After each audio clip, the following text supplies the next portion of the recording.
is Carl Chavez Wonderboy Martin. Francisco Rayo Pedrosa.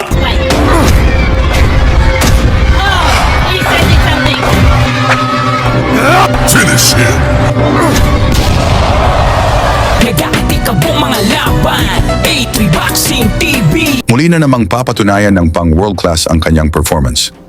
Nang pambato ng Lagawi, Ifugao, kilala sa bilis, lakas at killer instinct. It's something. Finish him. Ang tinaguriang Wonder Boy na si Carl James Martin. Sa ngayon, si Martin ay may dalang malinis na record. 25 panalo, walang talo at 20 dito ay knockouts. Grabe, di ba? At hindi lang yan, siya na ngayon ang #1 contender sa WBO Super Bantamweight Division kung saan naghihintay ang champion. Sina Oya the Monster Inoue. Kasama rin sa dibisyong ito ang mga kilalang Pinoy boxers tulad nina John Riel Casimero at Marlon Tapales. Kaya talagang mainit ang labanan dito. Ngayong Mayo 31, 2025, unang beses lalaban si Wonderboy sa Las Vegas, USA. Ang makakatapat niya, isang matibay na Mexicanong boksingero, si Francisco Pedrosa Portillo, may kartadang 19 na panalo, 12 talo at 11 knockout. Teka, hindi basta-basta ito kasi si Portillo ay sanay na lumaban sa Amerika at galing pa sa isang knockout win sa huling laban niya. Kaya dito masubukan kung gaano ba katibay talaga si Carl James Martin. Ngunit kahit pa sa undefeated record ni Martin, marami pa rin sa mga Pinoy boxing fans ang may pagdududa sa kanyang talent. Kahit pa 2 beses na iyang lumaban sa lupain ng mga Mexicano at parehong pinabagsak ang kalaban. Knockout si Anthony Jimenez sa round 2. Another street knock. Oh, that's a nice. At Ruben Tostado sa round 5.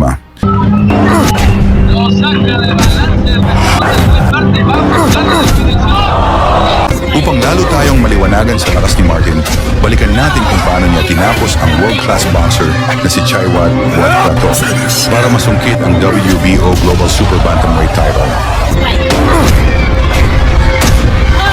He said it's something. Finish him! Dala ni Buat Kratok ang 40 panalo, 8 talo at 26 na knockouts kay binansagang itong Terminator ng Thailand. Sa unang round pa lang, banatan na agad ang 2 boxers na gustong tapusin ng maaga ang laban. Yellow and black for this bout. Carl James Martin entered the ring with his entourage composed of elders, our elders and Ifugao, councilors. Carl James Martin is trying to size up Butato. Baga sinasabi sa Pilipino, tinaki ang mga big idolo. Yes, for sure. It's important, partner. This is patience. Pacing is important. James Martin is trying to size up Butato. Baga Both are known for their warrior mentality. So this is really a good fight that we're seeing right now. si Carl, like I always said, pag kino-cover natin siya, Carl James Martin could beat you in 2 ways. He could beat you by points, and he has the power to deliver that knockout. Exactly. And of course, Melindo, Yes, Melindo. napansin natin yung although malaki siya, yung reach yata medyo may disadvantage din siya. yes, definitely. And you're right, sabi ng mga ilang fans, yes, may lakas. Oo naman, hindi ka naman kasi pwedeng masanction na lumaban sa WBO Global Yes, of course. Championship kung hindi ka rated. And Carl James Martin, hindi mo matatawaran yung heart na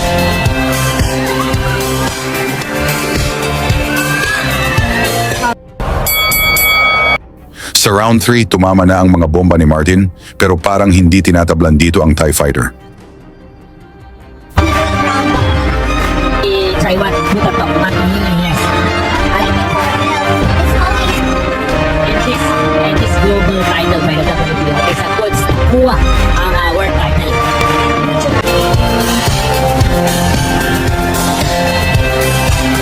it's important, partner. This is a 12-round bout. It's important. Patience, pacing is important. Grab straight landed for Carl. Carl James Martin is trying to size up Butatok. Baga sinasabi sa Pilipino, tinatansya-tansya niya. And then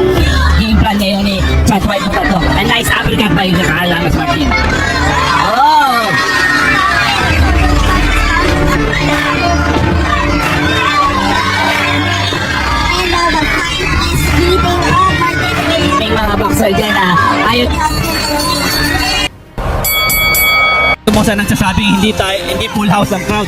Siguro, wala nang full house pa dito. Oh,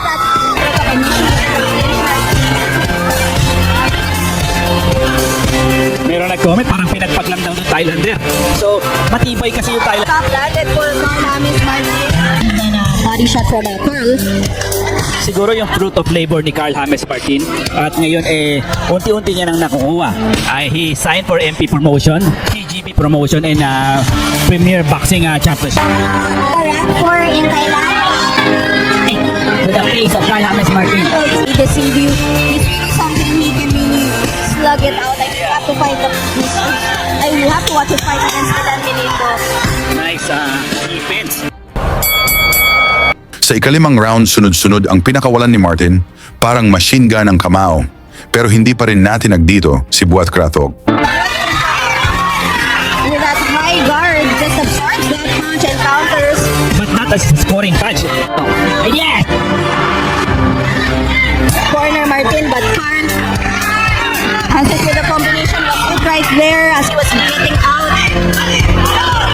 Consecutive, go to the end of the body. Oh, that's a little upper! Wow! Oh, wow! Martin with that uppercut. Circle first. Oh, that body really hurts. Na sumusuporta kay Carl. Huge shot. Naalog ang Thai champion dito sa huling bahagi ng round 5, ngunit inabutan pa ito sa pagtunog ng bell.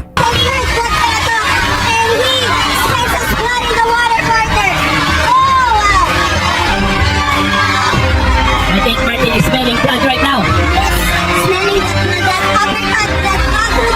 Wow!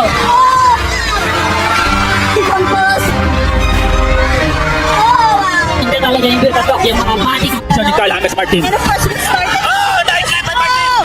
Good attack, Martin! Pinamana naman siya ng 1-2 doon. Oh! Wow! He was able to recover from that. He was punched by those punches and he is still standing further. Counters with Oh, a little rubber legs for good attack right now.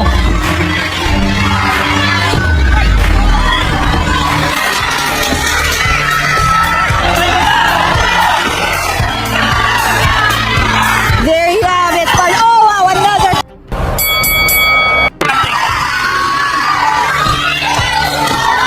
Sa ika-6 na round, dito na lumambot ang Thai champion. Matinding combo ang pinakawalan ni Wonderboy at bagsak si Buat Krathok. Pinilit pa nitong tumayo pero laglag na ang resistensya. Kaya dito na tinigil na ng referee para di na madagdagan ang damage ni Terminator.